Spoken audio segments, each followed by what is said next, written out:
என்றாலும் ஒரு ராஜ்யத்தை ஆளும் மன்னருக்கு, சுகபோகங்கள் குறைவில்லாத அரசருக்கு ஒரு சோகம் இருந்தது.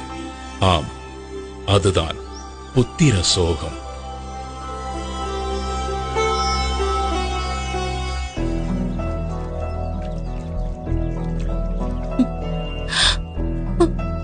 இதை எண்ணி தினமும் கண்ணீர் வடித்துக் கொண்டிருந்த மகாராணி கோப்பெரும் தேவிக்கு எப்படி ஆறுதல் சொல்வதென்றே தெரியாமல் தவித்தார் மன்னர் ராஜசேகரன்.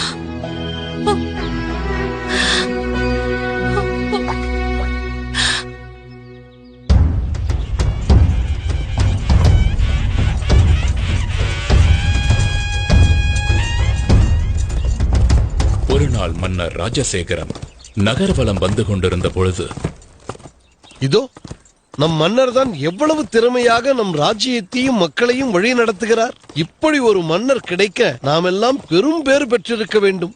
உண்மைதான். ஆனால் எல்லாம் இருந்தும் என்ன பயன்? நம் அரசருக்கு புத்திர பாக்கியம் இல்லையே. நம் மன்னருக்கு பிறகு இந்த ராஜ்யத்தை ஆள ஒரு வாரிசு இல்லாமல் போய்விட்டதே. இதை கேட்டதுமே மன்னர் பெருமான் மனம் நொந்து போனார். கடைசியாக கடவுளிடம் முறையிடுவதைத் தவிர அவருக்கு வேறு வழி ஏதும் தோன்றவில்லை.